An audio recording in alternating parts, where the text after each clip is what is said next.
Welcome to our LinkedIn Live podcast. My name is Gerhard Schwartner. I'm the founder and publisher of Selling Power Magazine. And our special guest today is Tyler Phillips.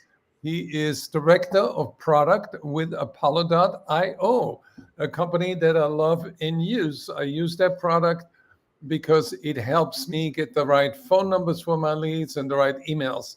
Thank you, Tyler, for joining us. Good to be here, and hopefully we can be more than an email and phone number company for you soon. I know you are. We're trying. Give me sort of your perception of what is the biggest shift that you've seen, how B2B teams actually operate today as compared to like 2 years ago? Yeah. Okay, sure. So first off, just want to give a little introduction. So yeah, I'm Tyler. I'm the director of product. I'm on the Apollo team, and I lead our AI team. So I've been mostly looking at sales teams that they've been building out, kind of thinking through like how they can adopt AI. And I would say, 2 years ago, because ChatGPT came out more in like about 3 years ago. So, but about 2 years ago, I think it was very early day or stages. And for example, at Apollo, only like 4% of accounts or even used AI. And so a lot of it was just teams continuing to do more and more. So like more emails, more calls, more touch points, and just kind of hoping that would work. And I think that spray and pray strategy is definitely kind of burned off. And so that's kind of what's been going on from the last 2 years. I'm happy to go deeper, but that's kind of where I'm starting from, is like more kind of, AI was just coming on the scene, and a lot of people were thinking about how can I do more with AI. And I would say that in the last 2 years, I actually think it's almost a question of like, how can we do less with AI, if that makes sense. I'm happy to dig into that, but I'll pause there. Yeah. Yeah, well, let's put it within the context of generating revenues. Okay. Yeah, so I think like in 2 years ago, so basically you'd be like, okay, I'm going to use AI to like write emails. Like, so I don't have to write any personalized emails. I can use it to send, let's say, like thousands of messages, or, I can use it to reach out to people on LinkedIn, or even, calls, you wouldn't use AI to call, but to call as well. And I think what's changed is there's kind of a new strategy that's come forth that a good kind of a friend of mine I used to work at Apollo. It's called like the puddle strategy, which is, if you're trying to generate revenue, the best strategy is to find segments of your TAM that will convert at a really high rate. And so what I mean by that is, when I say doing less with AI, is with AI, the real use case is not with messaging. It's really with targeting, qualification. So now you've been kind of given these tools where, you can basically say, I want to, let's say you're a translation company, and you want to find websites that are translated in multiple languages, but there's like a gap in translation, let's say from English to Spanish. There's a really clear like pain point there that like you can uniquely solve through a translation company. So the difference is, in the past, you would spend potentially hours doing this type of work, like clicking through different websites, which, either you do that overseas or you want to do it all, and you just default to sending a ton of emails. But now you can do less with AI, because you can really qualify and research each of these accounts, and then find contacts. And we've really seen that be successful for people on Apollo. Like, they book meetings like 1.6x more than people that don't use AI research. And so that's kind of what we've seen in terms of like the translation of like the teams that are winning are the teams that are kind of using it for targeting, qualification, to really get to that like audience that like you can directly serve. Got it. And you have an amazing event coming up on October 9th in San Francisco. It's called Apollo Next. And give me some insights about what you're going to talk about. How do you sort of share the roadmap for the future? And what are some of the things that may surprise people? Okay. Yeah, maybe I'll talk first with the just kind of the maybe stating some of the obvious, and then maybe we can do some surprises. So I think I guess in terms of like what's obvious that we're going to be rolling out on, or since we just announced our AI assistant for on Apollo, is that you'll be able to kind of in natural language now kind of operate in Apollo, not only like in like a GBT style, but also be able to like execute actions such as like qualifying accounts, creating sequences, analyzing your performance and stuff like that. But I think that like at that point, honestly, I feel that like these types of products are definitely table stakes in a lot of sales tools that are kind of coming out.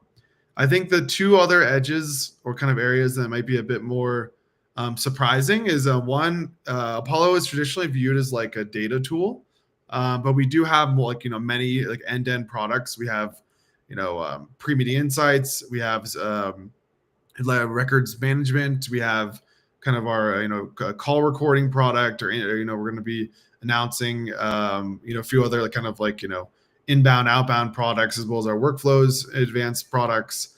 So we really have this like end-to-end suite. So I think that's one thing that we're kind of calling out, that when you're trying to execute, let's say, a task, you want to be able to do anything in sales. And I feel that Apollo, because we built all these tools out, that we really have kind of an edge in that area.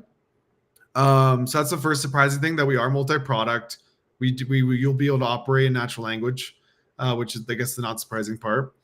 And I think like the final thing that is surprising is that I think that I guess the LinkedIn is not reality in terms of like I think the world has convinced you that like you have to do all these really complicated workflows just to get drive revenue and like book meetings. But I think the reality is, if you find companies are experiencing a problem that you can uniquely solve, it doesn't need to be this kind of idea of like you have to find the most nth degree workflow to kind of find those results. And that's kind of what we're presenting to on our Apollo Next. So when you talked about outbound products, my ears perked up. Do you have an outbound dialer? So when you get all your information and ready to reach out, that you can use Apollo as well to call 5 people simultaneously? Yep. So that's also we'll be launching that. It's good. It's our parallel dialer. That's already actually kind of rolling out right now, and that'll be a part of kind of our big like multi-product announcement in Apollo Next. And highly encourage anyone who's interested to kind of try it out after the fact, or happy to connect you with the team to do so. That is amazing. Yeah. So when it comes to revenue teams, what we are hearing and seeing is that those teams are drowned in data and in tools. So how do you build systems that actually make sellers more human and not transforming into automatons? I think I would first ask the question maybe to you is what makes you what is like the favorite part of your job as like, or I guess now as a sales rep, what was like the favorite part of your job? Dealing with customers, talking with customers. And like, what about talking to customers like really makes you excited? It is the moment when a problem is identified and they become aware that we have the right solution. Got it. Okay. So I would say that in terms of like, that is like the ultimate kind of solution that we're trying to push for, is that like what makes sellers, as you said, like, and also buyers, a more of a human process, is you really try to do your best to connect sellers and buyers together. That like, so, the buyer has this problem that they're trying to solve, and the seller has a solution, and like kind of that aha moment you get when you talk to customers. And I think that is what we're trying to deliver at Apollo. Like, no one wants to spend all day in Apollo just sending off emails or like dialing all the time. Like, they want to find a set of customers that have a problem that uniquely that you can solve. And I think for us, kind of like that's what we're pitching on now, not kind of being like a automated AI SDR sending like thousands of emails out per day, where we're a lot more focused on how can we help you get your job done faster. So using our assistant, with like the go-to-market know-how, so you don't have to spend all your time learning about that, which is kind of embedding with our, AI quality program and all of our sales experts and the kind of how we train our AI to help you find these customers to solve. So then you can get more on these calls to be like, hey, like I found you, like you found me, and we can chit chat about how we can help solve your problems. And that's where most sellers get their energy, like you said, and like that's what we're trying to drive towards. Right. Yeah. Well, earlier you talked about change, and there's so much change going on that forces salespeople to rethink what they're doing and how they're doing it.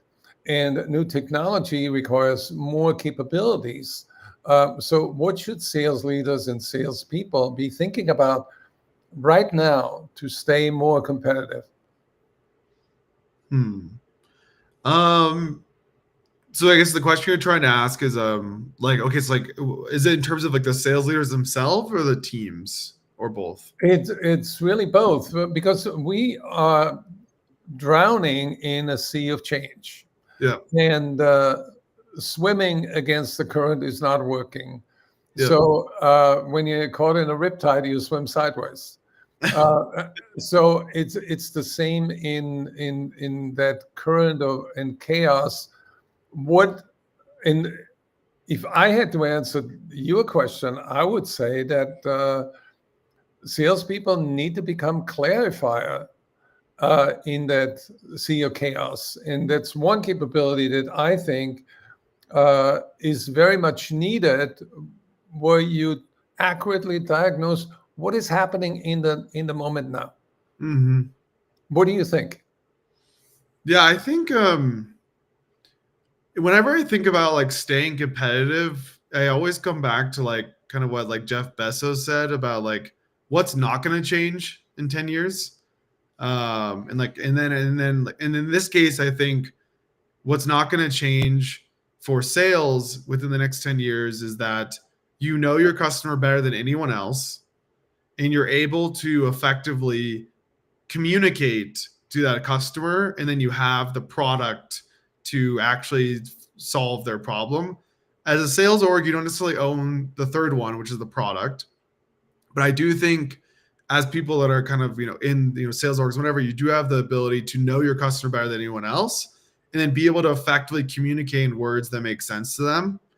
And so I think if you extrapolate that out, it's like, okay, well, how do I stay competitive versus anyone else? It really comes back down to those two things versus like, okay, instead of just saying like, oh, I'm looking for companies that are hiring for SDRs, it's like, no, I'm looking for companies that posted the same SDR 3 times in the last 60 days. Their manager of SDR just left and their competitor is growing faster. So I know that they really need me. So that's like one is like really getting detailed, like really specific on like who you're going after. And of course, using AI to kind of extrapolate that out. And then secondly is really understanding how to communicate in their words. And like, that's never going to change, whether it's either through like, getting on the phone or a meeting or even through messaging, like really thinking through like, how would I want to receive this as a buyer of this product? And I think that will create like an edge because those will never go away. Whether they're, new technologies will come out, they're always going to try to obfuscate the reality, which is you need to know who your customer is and solve their problems. So, but yeah, that's kind of how I think about it. So when it comes to your event, Apollo Next, how many attendees will be there in San Francisco? I don't know the exact number, but I know I think it's somewhere around like 500 to 1,000. I think I forgot the exact number. Yeah. So they can network with each other. They can learn from each other. They can learn from the brilliant speakers that you have hired. But what are they going to? What can attendees expect that they don't get anywhere else in San Francisco or in the rest of the world? I think there's a few things. So I mean, one, we have like our main focus is really not on like explaining our products through demos or kind of like Apollo speaking, but really bringing customers up that are kind of the leaders in different market areas like Lean or Idamu, who I personally work with, or other customers, and really have them speak about how they're using Apollo to win. And I think that's like really important, is more like learning best practices from people that are actually doing it versus like, preaching from the choir from Apollo. So that's probably one. The second thing is that like we have curated the kind of list of people to really have a focus group of people that kind of are sellers that span a lot of different kind of markets as well as sizes. I think it's really important to note that like selling is a lot easier if you have a really big brand backing you, and it's much harder if you're kind of selling as like an SMB or like a maybe potentially like smaller mid market where you really need to stand out. Not necessarily on brand, but on kind of like your own message and product. And I think that that's something that Apollo can uniquely solve because our user base is primarily SMB, and so we'll have a lot of people that are coming from SMB in mid market to kind of chat and really talk through like how we win in this market versus many other conferences are very enterprise focused, like Dreamforce or whatever it may be. It's kind of our like kind of offering, and that's why you don't see many conferences that are SMB focused, at least because it's inbound. But so that's kind of what we're bringing to the table. So what do you think that the attendees will walk away from that they can implement immediately? Yeah, I think a few things. So one, we'll be releasing a product that will make building out campaigns using AI like very simple with natural language, or like a very organizational setup kind of, and then also the like really campaign specific context. So that's the first thing, is that you'll be the concept like manual research will be gone and campaign building will be a lot easier. For teams that have reps, we also will show a really clear way to kind of execute kind of your queue of tasks in Apollo and outside of Apollo, using, like you mentioned, like the parallel dialer and many of their solutions. And I think third is for companies that, outbound is only one part of the equation. There's also inbound, and then also kind of closing deals in CRM. And I think that will really kind of showcase how Apollo can help, be everything in all one tool. So you don't have to buy all these other tools to get in. And when you do adopt the whole thing, you will start to see significant value in that. So that's kind of our three areas that we want to communicate to kind of showcase that, will help you save time and will help you, save on cost by spending less on tools and also make more money, which is the most important. Well, Tyler, I want to get inside your head and sort of uncover the vision that you have for the future. Okay. You have seen the transition between CRM platforms and AI platforms for revenue generation. What do you see happening the next 18 months? Okay, I think there's like three things. One is your tribal knowledge will become your AI context. So all the things that are the signals, like I said, knowing your customer, the patterns, the triggers, the kind of close loss, close one, rep notes, call recordings, those people that really build out this kind of like knowledge base and use it to kind of give context to the AI will definitely dominate in the next 18 months, because that is really the kind of critical like missing ingredient to have a really successful kind of AI powered outbound to kind of save time and then make your reps more productive. So that's one. I think two, anyone that still does manual research will stop. I think agents will probably do the majority of the research going forward, even not just for sales, but for most use cases. And what will happen is that reps will just have accounts and contacts they need to reach out to with all kind of information ready to go. And they can just go and kind of focus on conversations and kind of finding, talking to people with the pain point. And I think thirdly is it is possible that reps will actually start to use tools less with natural language interfaces, such as an AI assistant. You'll start to see kind of more of an obfuscation between the user and the products that they use, where they'll have an intermediary, which is like an assistant or an agent that uses the product. And I think this will create a really interesting thing where people will start to come very close to not the product, but almost their own AI that's in the product. And I think when you have that and you start to kind of get really comfortable with a given tool, it'll really create this like flywheel where you have like a teammate working with you nonstop. So it's almost like a clone of you, but it's not meant to replace you. It's meant to amplify you. And I think I'm really excited about that.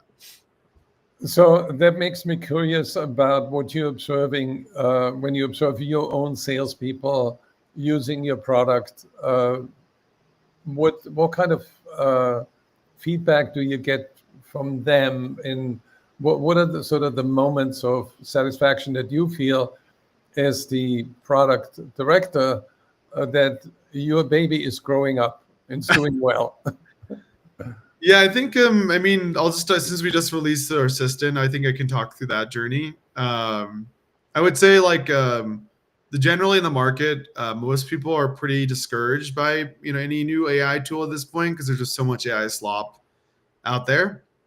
But I think our strategy has really been kind of I guess twofold for I guess threefold.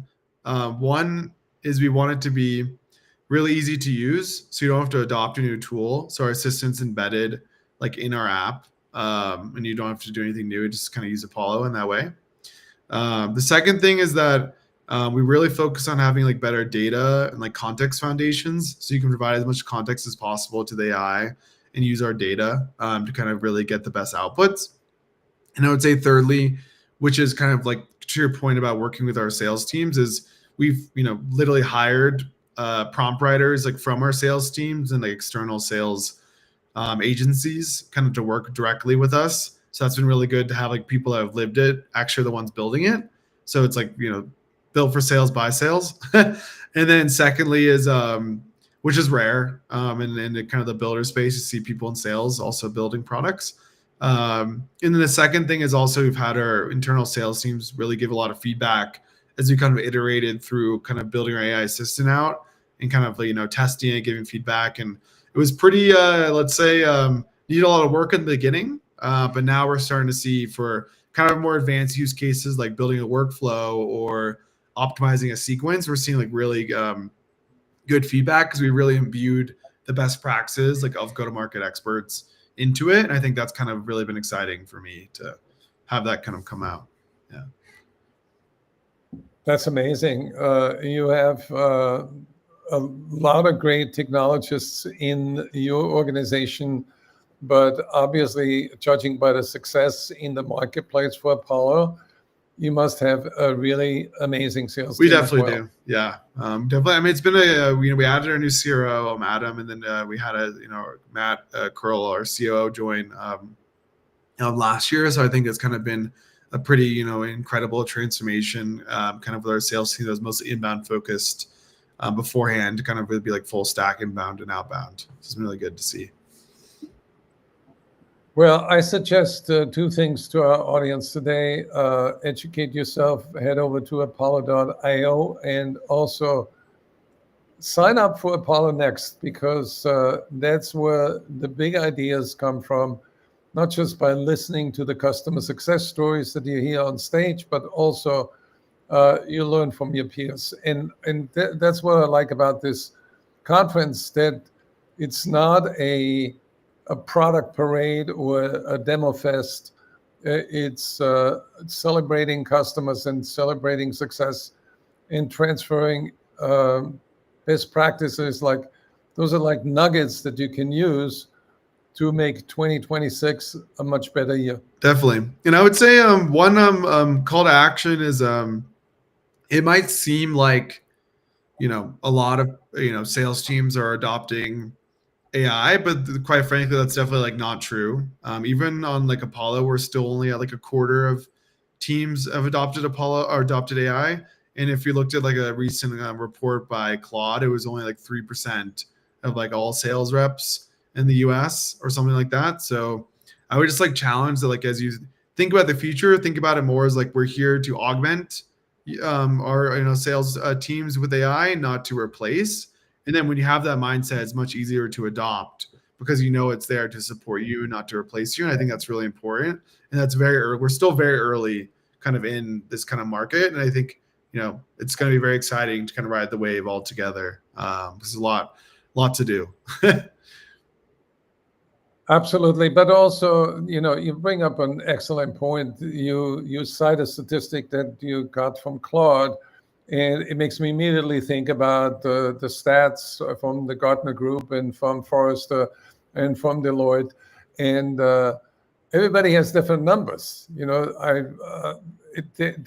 don't align, so it brings up another need for going to the conference because people believe the stories from the people in the Mhm. trenches. And I think that's where the truth resides.